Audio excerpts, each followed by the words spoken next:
Hello students, कैसे हैं आप? उम्मीद है कि आप अच्छे होंगे, बेहतर होंगे। वेलकम है आपका मेरे YouTube channel self study help में। स्टूडेंट्स, हम लोग पढ़ रहे थे क्लास 10 इंग्लिश के सभी चैप्टर्स के बारी बारी से इम्पॉर्टेंट क्वेश्चंस, और इसी सीरीज़ में, इसी क्रम में आज मैं आपको बताऊंगा सरमन एट बनारस। ये जो चैप्टर है आपके बुक में चैप्टर नंबर 8 दिया होगा ये, ठीक है। तो उसका आज हम लोग क्वेश्चन आंसर करेंगे, इम्पॉर्टेंट क्वेश्चन आंसर करेंगे बोर्ड एग्ज़ाम 2024 के परिप्रेक्ष्य में। बोर्ड एग्ज़ाम आपके सामने है, 22 फरवरी से आप सभी लोगों का एग्ज़ाम सामने है, तो मैं भी आपके सामने हूँ लेकर के सरमन एट बनारस का इम्पॉर्टेंट क्वेश्चंस। तो आइए ध्यान से सुनिए और ध्यान से देखिए। सबसे पहले वीडियो को लाइक कर दीजिए, उसको शेयर कर दीजिए, और चैनल पर पहली बार आए हैं तो चैनल को सब्सक्राइब किए बिना मत जाइए।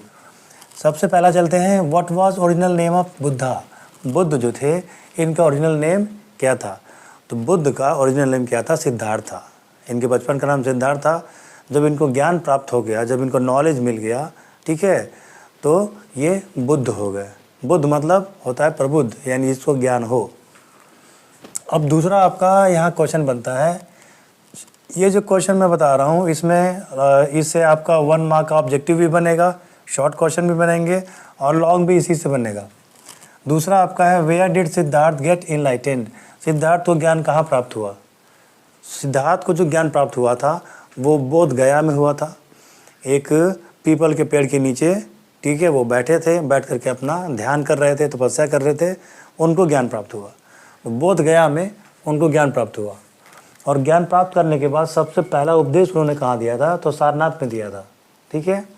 सारनाथ तब बनारस में था, इसलिए चैप्टर का नाम क्या है? सरमन एट बनारस, बनारस का संत। सरमन मतलब संत। तीसरा क्वेश्चन आपका है, why was tree named Bodhi tree. जिस पेड़ के नीचे उनको ज्ञान प्राप्ति हुई थी, उनको नॉलेज मिला था, तो उस पेड़ को बोधि ट्री क्यों कहा जाता है? ठीक है, इसलिए कहा जाता है, बोधि मतलब होता है ये बोध कराने वाला। बोध कराना मतलब नॉलेज कराना, ज्ञान कराना। चूँकि सिद्धार्थ को उसी पीपल के पेड़ के नीचे ज्ञान मिला था, उसलिए पीपल के पेड़ को, ठीक है, पाली भाषा में या नॉर्मल लैंग्वेज में वैसे भी हम बोधि ट्री कहते हैं, यानी ज्ञान का वृक्ष। उसके बाद से नंबर 4 आपका है, what was the problem of Gautami. Gautami की समस्या क्या थी? तो गौतमी का लड़का मर चुका था और बीमार था, बीमारी के बाद वो मर गया, तो गौतमी पागल हो गई।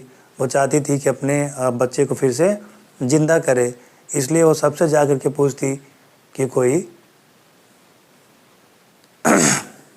कोई डॉक्टर बताइए, कोई वैद्य बताइए जो हमारे बच्चे को जिंदा कर सके। अगला क्वेश्चन है, what did Buddha say about mortals. Buddha ने, मॉर्टल्स का मतलब होता है नश्वर, यानी जिनका नाश हो। जैसे मनुष्य है, मनुष्य का अविनाश हो जाता है, मनुष्य भी मर जाते हैं, हमेशा के लिए जिंदा तो कोई रहता नहीं है, तो हम लोगों को मॉर्टल्स कहते हैं। ह्यूमन बींग्स को क्या कहा जाता है? मॉर्टल कहा जाता है। तो बुद्ध ने मॉर्टल्स के बारे में, नश्वर के बारे में क्या बोला था? बुद्ध ने बोला था कि सभी वस्तुएं जो जन्म लेती हैं उनकी मृत्यु निश्चित है, और दुख है, दुख का कारण है, संसार दुखों से भरा है। यदि आप दुखों से निवृत्ति चाहते हैं तो आपको मोक्ष प्राप्त करना होगा, सांसारिक चीज़ों को त्यागना होगा, सांसारिक बंधनों को त्यागना होगा, सारे वर्ल्डली अफेयर्स को आपको त्यागना होगा, तो आपको मोक्ष मिलेगा और आपको परम शांति मिलेगी। नंबर 6 कह रहा है, व्हाट डिड कीसा गौतमी से टू बुद्धा। कीसा गौतमी ने बुद्धा से क्या कहा? तो कीसा गौतमी ने बुद्धा से कहा कि मेरा बेटा मर गया है, मैंने आपकी बहुत ख्याति सुनी है, मैंने आपकी बहुत ही प्रसिद्धि सुनी है, कृपया मेरे बेटे को आप जिंदा कर दें। मुझे लोगों ने बताया कि आप संत हैं, आपके पास शक्तियाँ हैं, आप मेरे बेटे को जिंदा कर दीजिए। नंबर 7 क्या कह रहा है, व्हाट डिड बुद्धा रिप्लाई हर। तो बुद्धा ने उसकी बात का क्या जवाब दिया? बुद्ध ने कहा, ठीक है, मैं तुम्हारे बेटे को जिंदा कर दूंगा, लेकिन मुझे एक चीज़ ला करके दो।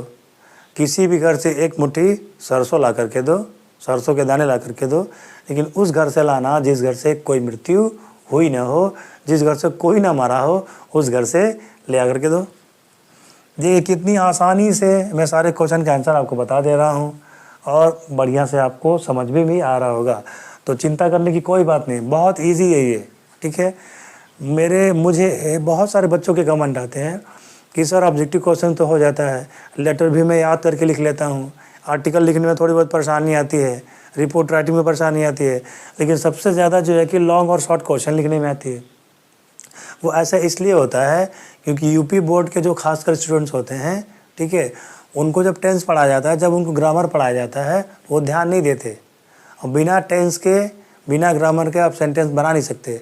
तो वो सेंटेंस बनाने में हिचकते हैं क्योंकि उनसे सेंटेंस फिर बन नहीं पाता है। सही सेंटेंस बनाते हैं तो टेंस से रिलेटेड उनकी बहुत सारी मिस्टेक्स उसमें हो जाती है।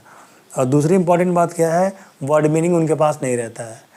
एक हल्का सा कठिन वर्ड आ गया तो उसकी मीनिंग उनको मालूम नहीं रहेगी।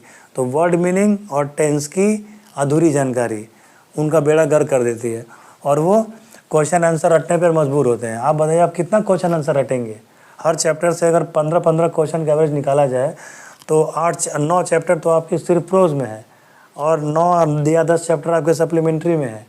तो अगर मैं 18 चैप्टर भी मान लूँ और 10 क्वेश्चन भी एवरेज मान लूँ एक चैप्टर से, तो 18 में 180 क्वेश्चन आपको याद करना होगा केवल इंग्लिश में, तो जो कि पॉसिबल नहीं है।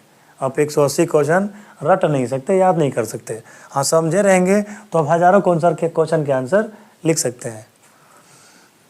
उसके बाद से क्या है, what did Buddha ask Gautami to do? Buddha ने गौतमी से क्या करने के लिए कहा? तो बुद्ध ने कहा कि माता जी, मुझे उस घर से एक मुट्ठी सरसों का दाना ला करके दीजिए जिस घर में किसी की मृत्यु न हुई हो, जिस घर में कोई मरा न हो। लेकर के आओ, मैं तुम्हारे बेटे को जिंदा कर दूंगा। उसके बाद से आपका है नवा क्वेश्चन है, why and how Siddhartha became Buddha? Siddhartha क्यों और कैसे बुद्ध बन गए? तो ये आपका लॉन्ग के लिए आंसर हो सकता है, लॉन्ग के लिए क्वेश्चन है, परफेक्ट है। सिद्धार्थ जब बचपन में थे तो उनका जीवन बहुत सुखमय गुजर रहा था। उनके पिता उनको महल में रखते थे, महल में सारे सुख समृद्धि, सारे ऐश्वर्य प्राप्त थे, सारी फैसिलिटीज़ प्राप्त थी। जब बुद्धा एक दिन बाहर गए, उन्होंने बूढ़ा आदमी देखा, बीमार आदमी देखा, वो खांस रहा था और लाश ले जाते देखा। बुद्ध ने ये सब चीज़ें पहले कभी देखी नहीं थी। तो उनको किसी ने बताया कि ये मर गया, तो उन्होंने सोचा मरना क्या होता है। तो लोगों ने कहा कि इंसान जब मर जाता है तो उसका शरीर जला दिया जाता है। तो बुद्ध को लगा, सिद्धार्थ को लगा कि मेरा इतना सुंदर शरीर है, मुझे भी ऐसे ही जला दिया जाएगा, मेरे भी माँ बाप मर जाएंगे, ऐसा क्यों होता है। वो बेचैन हो उठे और 25 या 30 साल की अवस्था में उन्होंने घर छोड़ दिया इन सब चीज़ों का आंसर जानने के लिए, उत्तर जानने के लिए कि दुख क्यों है, इंसान क्यों मरते हैं, मरने के बाद आत्मा का क्या होता है। इन सब सवालों ने उन्हें बेचैन कर दिया। इन सब सवालों के आंसर जानने के लिए उन्होंने घर छोड़ दिया और जंगल में जाकर के रहने लगे। तपस्या करने के बाद वो बुद्ध बने। तो what lesson did Buddha want to give her? Buddha Gautami को क्या पाठ पढ़ाना चाहते थे, क्या लेसन सिखाना चाहते थे? बुद्धा गौतमी को ये सिखाना चाहते थे कि डेथ एंड डीके, मृत्यु और क्षरण होना, बर्बाद होना जीवन का परम सत्य है। जो इंसान पैदा हुआ है उसे मरना है। जो चीज़ सुंदर है वो बदसूरत होगी, जो चीज़ बनी है उसका बिखराव भी होगा। किस्सा गौतमी ये बात मानने के लिए तैयार नहीं थी। वह अपने बेटे के दुख में, वियोग में लगभग पागल सी हो गई थी और वो एक ही रट लगाई थी कि मेरे बेटे को जिंदा कर दीजिए। उसको लगता था कि किसी दवा से, किसी जड़ी बूटी से उसका बेटा जिंदा हो जाएगा। तो बुद्ध ने उसे यही चीज़ समझाया कि मृत्यु जीवन का परम सत्य है, इससे कोई बच नहीं सकता। हम कितने भी हाथ पाँव मार लें लेकिन मृत्यु आकर के ही रहती है। ठीक है।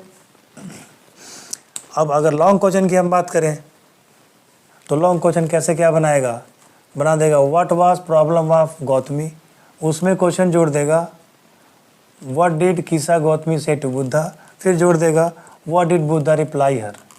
ठीक है। तो 2-3 शॉर्ट क्वेश्चन जोड़ के भी ये लॉन्ग आपका बना सकता है। उसके बाद से एक लॉन्ग क्वेश्चन और बनेगा यहाँ से, व्हाट वाज बुद्धाज फिलॉसफी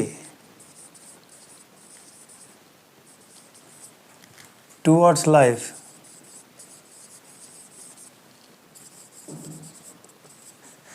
या इस क्वेश्चन को ऐसे भी लिखा जा सकता है कि मैंने क्या लिखा है, what was Buddhas philosophy of life.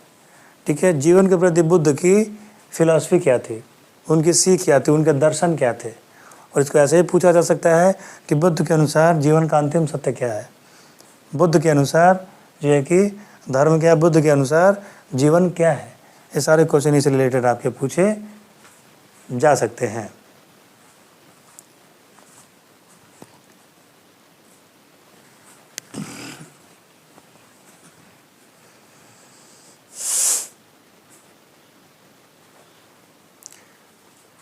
उसके बाद कुछ छोटे मोटे क्वेश्चन पूछे जा सकते हैं 1 नंबर में, जैसे बुद्ध ने अपना प्रथम उपदेश कहाँ दिया था, कीसा गौतमी कहाँ की रहने वाली। तो इस प्रकार के 1-1 नंबर में 4-5 क्वेश्चन, 2-3 क्वेश्चन इससे और बनते हैं।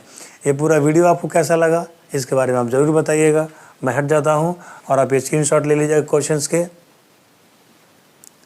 और उसके बाद से आपको जिस भी क्वेश्चन में समस्या हो आप मुझसे कमेंट करके पूछ सकते हैं, ठीक है। मैं आपकी मदद करने का भरपूर प्रयास मैं करूँगा। तो इसमें आपके लगभग चैप्टर्स ख़त्म हो गए। एक चैप्टर आपका लास्ट है, 9वां चैप्टर, ठीक है, उसको आप पढ़ लीजिएगा, वो मेरे हिसाब से बहुत इम्पॉर्टेंट नहीं है। अब कल से ही मैं आपको सप्लीमेंट्री रीडर के, सप्लीमेंट्री के जितने चैप्टर्स हैं उनके चैप्टर्स के मैं आपको इम्पॉर्टेंट क्वेश्चंस, शॉर्ट और लॉन्ग क्वेश्चन ऐसे मैं आपको बताऊंगा। और अगर आप डिमांड करेंगे, आप लोग कमेंट नहीं करते हैं, आप कमेंट किया करिए वीडियोस पे। अगर वीडियोस देखते हैं तो कमेंट किया करिए और इसको शेयर किया करिए। आप कमेंट करेंगे कि अगर आपको चैप्टर्स की समरी चाहिए हिंदी या इंग्लिश में, तो उसे भी आप कमेंट करके बताएंगे। मैं उस समरी को भी आपको अलग से वीडियो बना करके आपको दे दूँगा। और जब सप्लीमेंट्री ख़त्म हो जाएगा तो सामाजिक विज्ञान पर मैं चैप्टर वाइज वीडियो बनाऊँगा इंपॉर्टेंट क्वेश्चंस के।